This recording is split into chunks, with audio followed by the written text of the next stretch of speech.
The expectation effect. Oh, hi, James from engVid. Oh, yeah. We're doing a new segment. It's a book review. These are books that I want to give you that are going to help you learn better so you become effective and efficient at learning.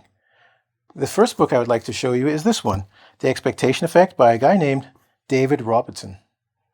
Okay, so this book is going to teach us to change our mindset so we can learn well. Because after all, we don't have a lot of time. And if you're going to spend it learning English, you want to make sure you get the most out of your time, right? So I'm going to go over the 3 main ideas that I thought were important that will help you speed up your learning, but also make it an enjoyable process. Because after all, I know you're here to work hard, but you don't want to feel like it's hard work. And once you use these techniques, we will use them to help us learn English. So by learning English, you'll know they work, but you'll also be able to use them for other things that you want to study. Anyway, enough talk, let's go to the board. I have 3 words, but before I go there, I want to show you this thing, The Expectation Effect. That's the book, all right? And I said it's by David Robertson. You'll notice that Mr. E seems to be eating his tail. This is an old symbol. I like it because I like to think of it as eternal renewal. And what that means is you're forever making yourself better. So it's a cycle that goes up and up. And that's what we really want when we learn skills. That each skill we learn makes us better and better people. In this case, better and better learners.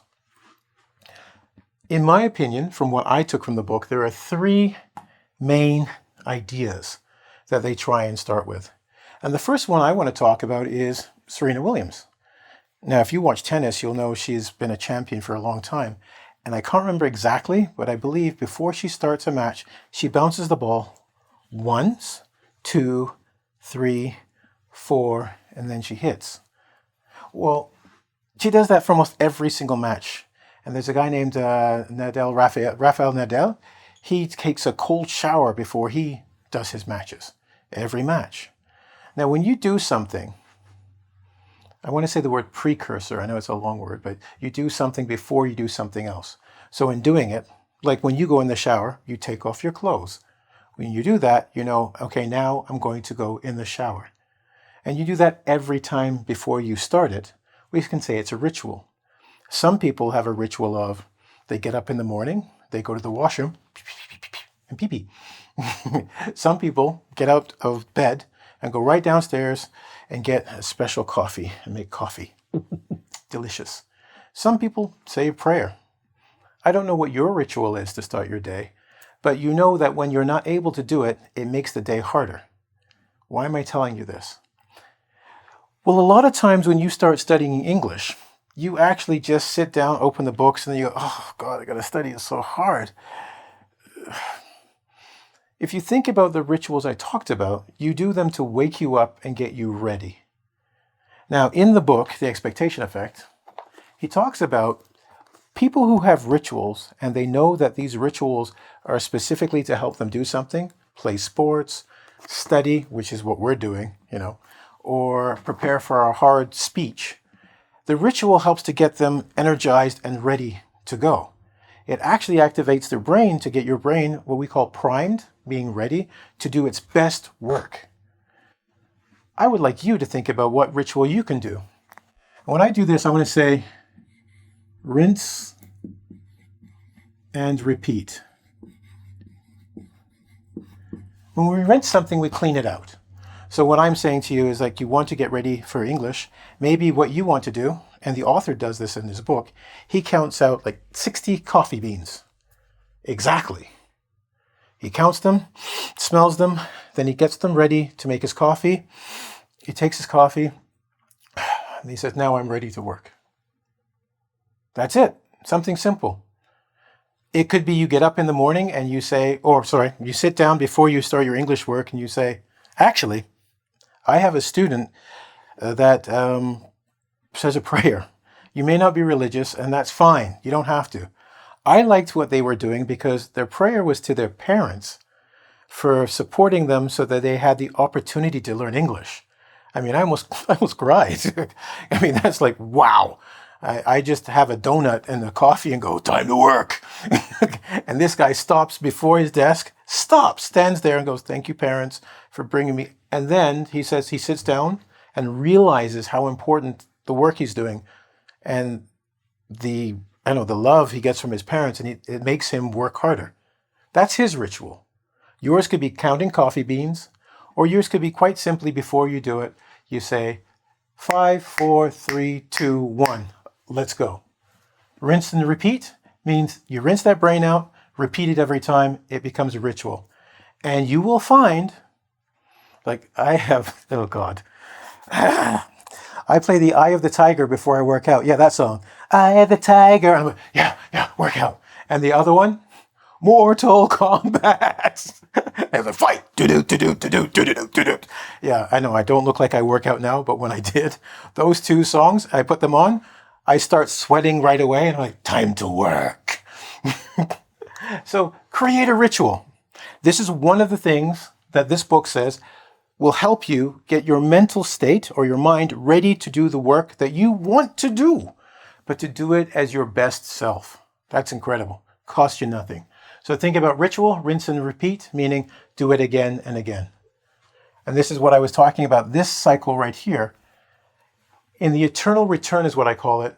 Mr. E is eating his tail, which means he eats it, and as he eats it, he becomes new again, and becomes new again, rinse and repeat. But in this case, he becomes bigger and stronger, and so will you. So let's get to the next one. Well, I'm going to go here. I'll do this one first. Sorry, I changed my mind. It happens. Rehearsal. Rehearsal is what you do. It's called a practice, but usually it's done for bands. Like you practice and you want to get good at it before you go and do a show. Or actors, they have a rehearsal, right? And what do? They do the entire show that they're going to show you, but they do it and they don't show you. And you go, well, why would they do that? Well, in rehearsal, imagine if you lived, think about your life. We say there's no rehearsal. You get up and what happens, happens. And sometimes it's good and sometimes it's bad. But what if you took the time before you did it, whatever, going to work or what have you, and you thought about it, and some of you going, yeah, James, it's called an agenda. I write it down and I do it. Have you ever noticed when you don't follow the agenda, things don't go as planned? You don't get the results? Well, in the expectation effect, what he talked about is a mental rehearsal, almost like a meditation, where you sit down and you go through, okay, not just the work. This is the cool part. What am I going to be able to do when I can do my English? What? Yeah. 6 months later from now. You've watched this video. Maybe you've bought the book, which would be great. You rehearse. What would I be able to do? Well, I would be able to talk to a native speaker for 5 minutes. Okay. I would travel to different countries because I know English is accepted in many countries. I could go to the school, Harvard, or I could go to Cambridge because I speak English and I wouldn't need help. Heck, I could go to Germany where they take students and they have some classes in English. I could go anywhere. I could get a job. I could try. But not just think, but go through a rehearsal of what would I be in 6 months? Okay, what would I be doing? What would I be doing in 12 months? A year? And then work back from there. How would I be able to talk for 5 minutes? Well, maybe I start at 4 minutes. What would I have to do? Maybe I have to watch programs. Maybe I have to talk to people. Maybe I have to study grammar. Maybe I have to... Through that mental rehearsal, I'm making it longer, but just taking a couple of minutes to see where you would be if you had these skills helps to get your brain, remember the word primed, and thinking like that type of person. And in case you think, well, that's just crazy, can you walk? What? Can you walk? Walk. Well, when you were a baby, you would watch your parents walking. And before you tried it, and trust me, you tried it and fell down a lot, you would practice going, they seem to go leg, arm, leg, arm, leg, arm, leg. And you did that. You tried and fell down. Then you would hold on to a wall and try again. But eventually, you learned how to walk. But before you could walk, you did mental rehearsal. Yeah? So in this case, mental rehearsal, we want to say is mental practice. And you want to make a picture in your mind of where you will be, what you will do, or as I like to say, these things. When you are there, how would it feel? How will you feel? What would you be able to do? And who is the first person you would tell? If you could use these three things, you would be able to get a mental picture and an idea of what skills and what you will have to be able to do. Of course, you can't speak English perfectly then, but you're preparing your mind, priming it. So, ritual for study, and to get to your goal, it's a mental practice. What does reinforce? Well, okay. We at engVid have done a study and we noticed that 90% of you have not signed up. Please sign up for engVid. But outside of that, what we've noticed is 2 to 3 months you stop coming to the site. But we know that it takes 6 months to learn English at least. So you are not reinforcing the belief you need to continue to get the results you want. So to make this mental practice a reality and to make use of the ritual to give it some power, you will need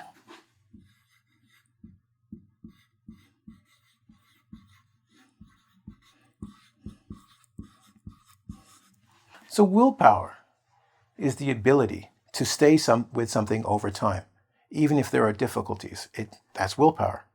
My favorite guy for willpower is Batman. I actually have this one image in my head burned in. I know people are smiling when I say this. It's from this giant magazine that they did. And he's holding himself on a pull-up bar. And he's just staring, sweat coming down. He's staring. It's like 2 hours he's been holding himself. The very definition of willpower. 1,000 times I fall. 1,001 times I get back up. Or as he said, fail, fail, fail again. 1,000 times I will still succeed. Willpower.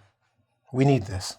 Now, with the expectation effect, we actually have limitless willpower. But before I go that, focus is the other thing we need. It's nice to have willpower, but if you're not focused on a particular objective, in this case, when we do our rehearsal, our mental practice, what is it I want? I want to be able to speak for 5 minutes with a native speaker. Okay, I need that focus to help make that mental practice come true. You put willpower and focus together, we reinforce. It means it gives you the energy to follow through to get to your goal of becoming like a native speaker. You will be so surprised what you can accomplish when you work on your willpower and focus. And why am I saying this is important? Because many people believe, okay, teacher, I can only stay for 20 minutes and that's it. This is not true, my friend. In the expectation effect, what they tell us is we can reinforce our willpower and focus. I will actually give you an exercise. I helped you here. I will give you an exercise. When you are studying, for instance, and you're watching one of my videos, one of my many videos, please keep watching. When you're watching it and you're like, this guy talks too fast, I've had enough. Stop for a second, go, I strengthen my willpower. And say, I will watch for another 5 minutes. I don't know how, but I will do it. Do it. You will come to another wall where you go, okay, I'm done. I'm so full. I cannot go more. I will say to you, because you were brave and strong, stay. We are working on willpower and go for at least 1 more minute and then stop. Today, your head will hurt, but tomorrow you will notice you can go another couple of minutes. You go, what happened? Well, willpower, my friend, is like a muscle. The more you use it, the stronger it gets. And with the expectation effect, if you understand and believe it will get stronger, it will get stronger. Because this book is about expectation. What you think will happen if you believe enough. Now, there's a book called The Secret. And some of you go, teacher, like The Secret. No, not The Secret. This book has 40 pages of documents with other scientists doing peer review. Peer review means other scientists looked at it and saw the results and said, yeah, we think this is true. Would I waste your time? I said, we're doing this efficiently and effectively. So I'm giving you a tool. E's book review. I'm just a messenger to help you. Now, that thing I told you about study, and then when you think I'm tired, you go, okay, I can do 1 more minute. Study maybe 2-3 minutes, and then after that, stop. Take a break. You're finished. But it's like lifting a little extra weight, you get a little stronger. And that 3 months will become 6 months, and that dream of speaking for 5 minutes will become not a mental practice or rehearsal, but a reality. And I know you can do it. And when you think about focus, it's the same thing. When you're losing focus, you say, I can't focus on this anymore. Go, I will give myself another minute and try. And then another minute and try, then stop. We don't want to go so far where we keep doing it until we break down and can't do anything anymore. Okay? That's not what I'm saying. I'm saying, okay, I'm going to sound like an alpha bro here. But the Navy SEALs say 40% in the tank. Navy SEALs, if you don't know, are elite American. Okay, sorry, if you're not American or you've had them come to your house and you didn't want them, sorry. I'm just mentioning them because they say it's always like more in the tank, meaning you always have more. So a lot of times you think, I'm done, I can't do any more. They say, just do it 1 more time. Not 5, not 10, 1 more time. You do it 1 more time. They said, you did it? Yeah. Can you do it 1 more time? You go, okay, I did it. And they go, I thought you were done. They go, oh, I could do it 2 more times. Absolutely. Yeah? You have more in the tank as well. Now, quick review of this.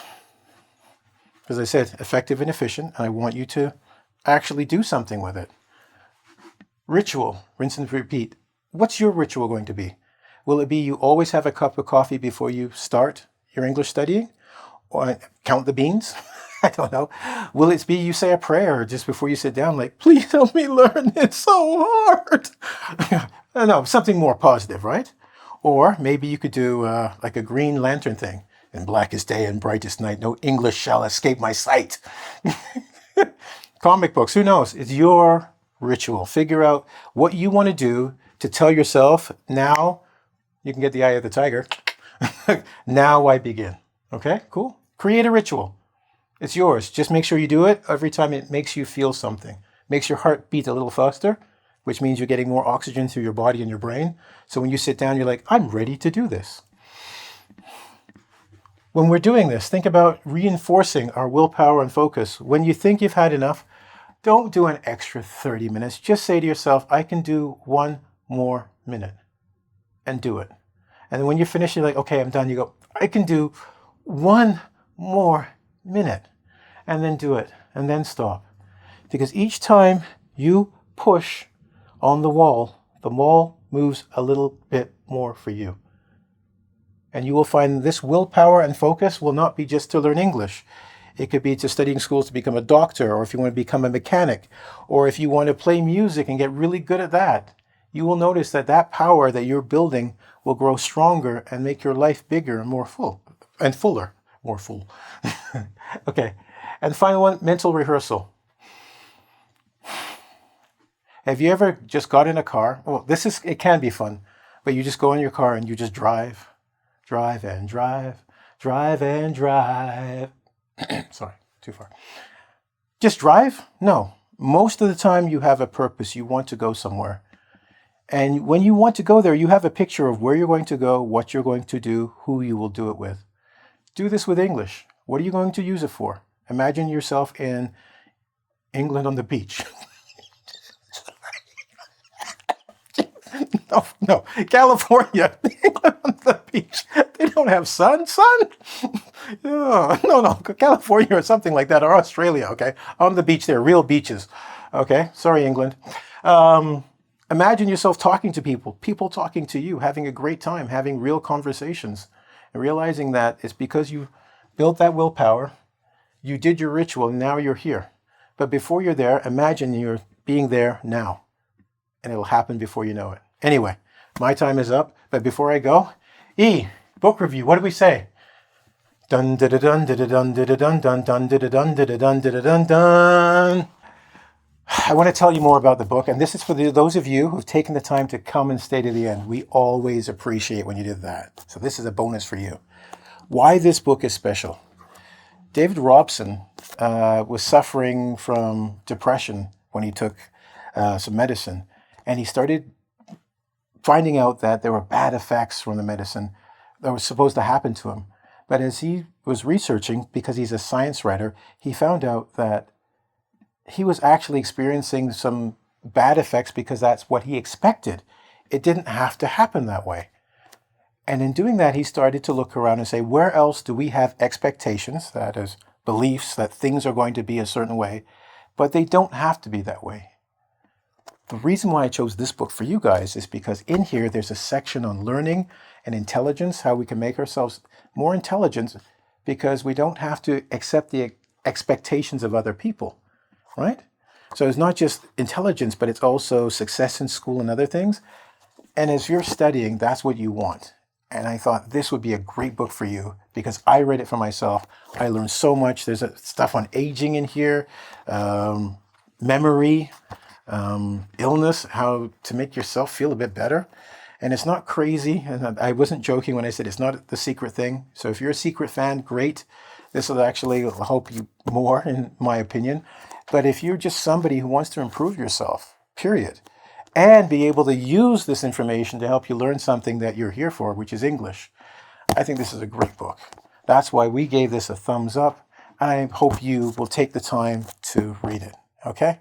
Thank you once again, and thank you for staying to the end. You're the reason why we do this. Have a good one.